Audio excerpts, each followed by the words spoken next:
गांव के चाउमीन। गांव में चाउमीन का चलन अभी अच्छे से नहीं आया था, लेकिन सुरेश शहर से चाउमीन बनाना सीख कर गाँव में ठेला लगाता है। अरे ये केचुआ है क्या भैया? कैसे खाया जाता है? अरे नहीं नहीं, ये चाउमीन है। चाउमीन शहर में खाया जाता है। कितने की दे रहे हो सुरेश? 10 रुपए की प्लेट भरकर। तभी वहां शहर से पढ़ा एक लड़का आता है। जरा एक प्लेट चाउमीन तो देना। सुरेश उसे चाउमीन देता है। उसे चाउमीन खाता देख गांव वाले भी उससे चाउमीन ले लेते हैं और खाने लगते हैं। अरे वाह सुरेश भैया, कमाल की बनाए हो। 2 प्लेट मेरे बच्चों के लिए भी पैक कर दो। बस फिर क्या था, सुरेश का ठेला लगता है और चाउमीन खरीदने वालों की लाइन लग जाती है। तभी वहां से गांव का साहूकार होकर गुजरता है। और ये क्या भीड़ लगी है? लगता है झगड़ा हो गया है गांव में। चलूं मैं अभी तो मजे ले लूं। अरे क्या है, इतनी भीड़ लगी है यहाँ? लड़ाई हो गई है क्या? अरे साहूकार साहब, ना ना ना, कोई लड़ाई ना हुई है। ये तो सुरेश की दुकान है चाउमीन की। हम लोग चाउमीन खाने आए हैं, आप भी खाइए ना।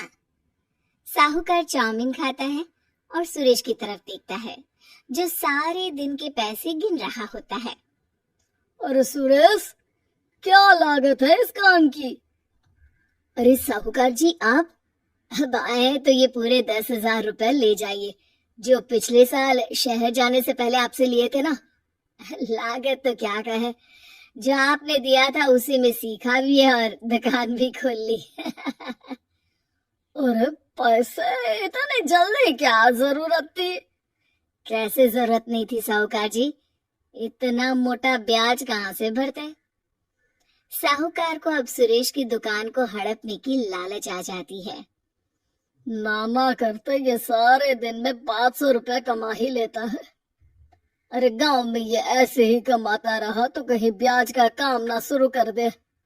अरे भैया, कोई ना कोई जुगाड़ तो करना पड़ेगा। अब साहूकार घर आ जाता है और अपनी बीवी को सारी बात बताता है। हाँ जी, ये तो मैंने भी सुना है कि सुरेश के हाथ की चाउमीन नहीं खाई तो कुछ नहीं खाया। अरे हाँ हाँ, सही ही कहते हैं, मैं भी खा कर ही आ रहा हूँ।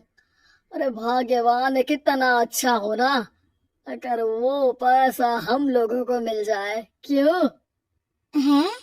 हाँ, वो तो है, लेकिन कैसे? हम लोगों को तो चाउमीन बनाना आता ही नहीं है।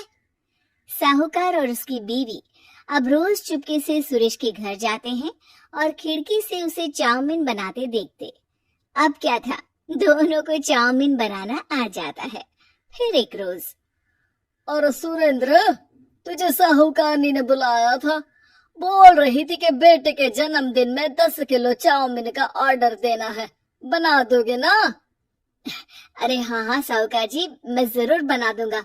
कब देना है घर में 10 किलो चाउमीन?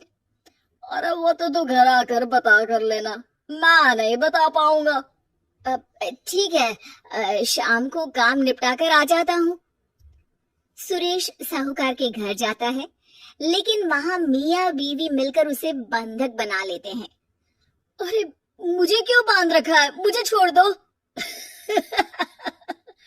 आज से तेरा ठेला मैं लगाऊंगा और बहुत सारे पैसे कमाऊंगा। साहूकार एक आदमी को सुरेश की निगरानी में लगा देता है और वहां से चला जाता है। अगले दिन, अरे साहूकार जी, आप कब से चाउमीन बेचने लगे और अपना ये सुरेश कहाँ गया?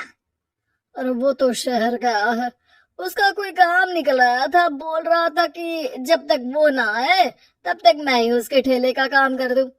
पैसे भी तो बहुत उधार ले रखे थे उसने, लगता है कर्जा भरने के डर से भाग गया है।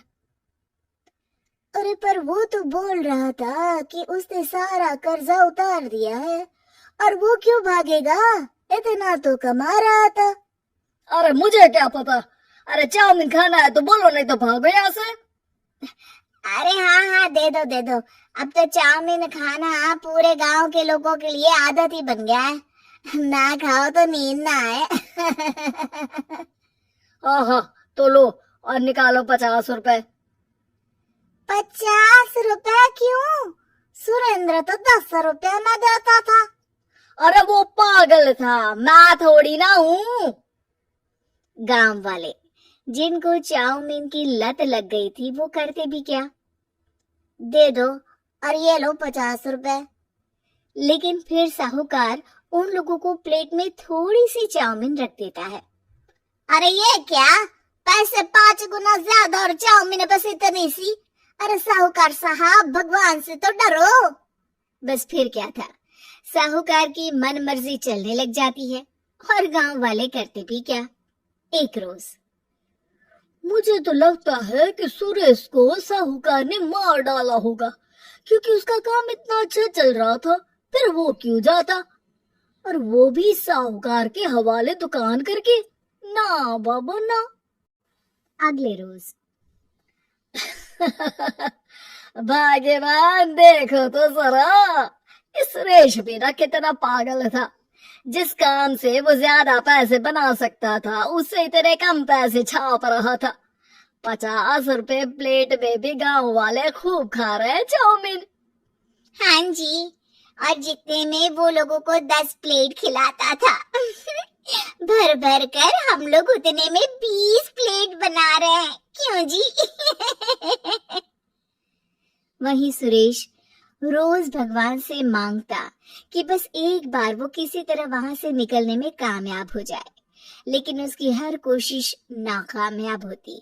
फिर एक दिन, अरे भाग्यवान, ऐसा कुछ करो कि चाउमीन बनाने का खर्चा आधा हो जाए, जिससे हम लोगों को और मुनाफा हो। ना जी, मुझे तो कोई तरकीब ना सूझ रही। अरे सुनो, एक काम करते हैं, चाउमीन बनाने में जो सब्जी लगती है वो मंडी में लेने तुम देर रात चली जाना। तब तक वो सारी सड़ी गली सब्जी जो दुकानदार वहीं फेंक जाते हैं, वो उठाकर ले आना फ्री में। अरे वाह जी वाह, आप तो बहुत समझदार हैं जी। बीवी वैसा ही करती है, लेकिन अब लोग चाउमीन खाते तो मुंह बनाकर। फिर एक बार, अरे राम राम राम, ये पेट में दर्द काहे हो रहा है? आई, आई, आई, आई। हाय रे हाय, मेरा भी पेट दर्द के मारे फटा जा रहा है। सभी को शक हो जाता है कि उन लोगों को चाउमीन खाने से ही ये बीमारी हो गई है। वहीं दूसरी तरफ जो आदमी सुरेश की निगरानी कर रहा था वो सो रहा होता है और मौका देखकर सुरेश वहां से भाग जाता है। सुरेश गांव वालों के पास जाकर उन्हें सब कुछ बता देता है। बस अब क्या था, साहूकार के घर पुलिस पहुंच जाती है। चलो, तुमने गांव के लोगों को खराब सब्जी वाली चाउमीन खिलाकर बीमार किया और सुरेश को बंधक बनाया। तुम्हें इसीलिए हम गिरफ्तार कर रहे हैं। साहूकार को पुलिस ले जाती है और फिर अगले दिन से सुरेश का ठेला गांव के बाजार में लग जाता है, जहां अब पहले से ज्यादा भीड़ होती है।